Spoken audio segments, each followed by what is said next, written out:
Hello and welcome to Slow Sleep Stories.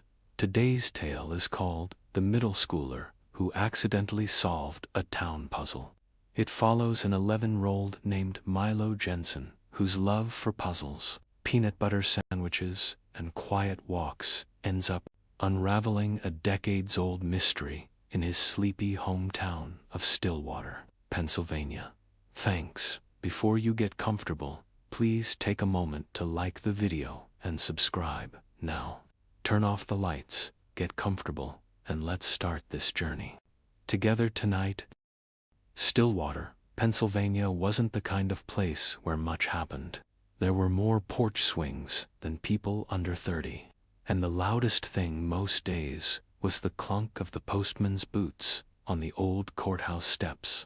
It was the kind of town where summer seemed to pause longer than anywhere else, where you could smell biscuits baking 2 blocks away, and where a slight breeze could be mistaken for gossip. In this town, tucked between the hills and the antique barns, lived a boy named Milo Jensen.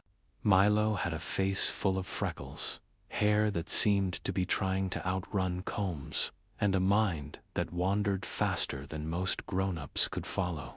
He wasn't particularly loud or athletic, though he could balance a spoon on his nose longer than any kid in his class. His hobbies included counting the ceiling tiles in homeroom, drawing tiny maps in the margins of his math homework, and making sandwiches with exactly 1.5 tablespoons of peanut butter anymore, and it felt excessive, every afternoon. After school, while most kids were arguing over which video game was better, or trading snacks in the parking lot, Milo walked the long way home. He said it helped him stretch his brain. Fell asleep on a fishing pole. Stillwater was proud of its history, mostly because it was easier than making new history. Old buildings stood like retired actors.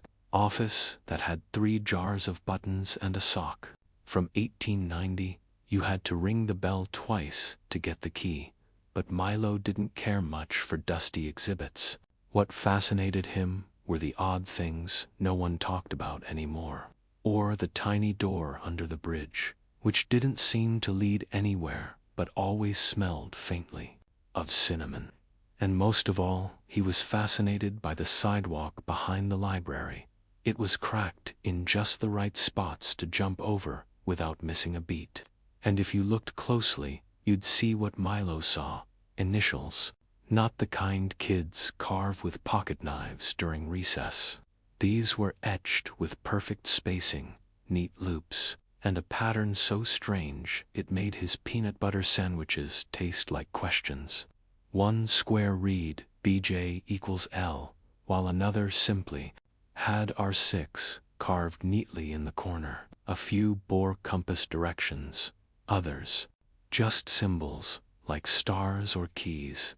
Milo once asked his teacher, Ms. Freeman, if she knew about the sidewalk engravings. She smiled in the way adults do when they don't want to admit they don't know something. Oh, that's just old stuff. No one really remembers. That answer, of course, only made it worse, or better, depending on how curious you are. And Milo, well, his brain was like a drawer that always opened when something mysterious walked by.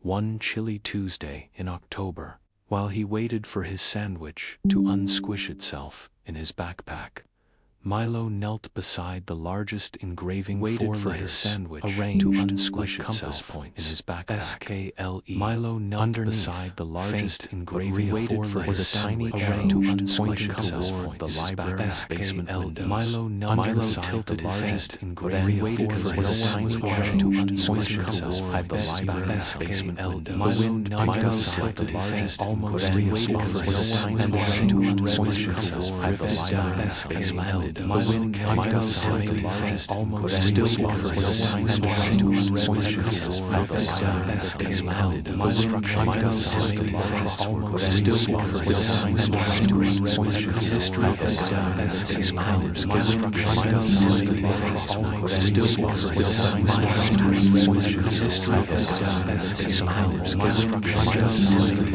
almost still offers the signs of switches down as these mounted.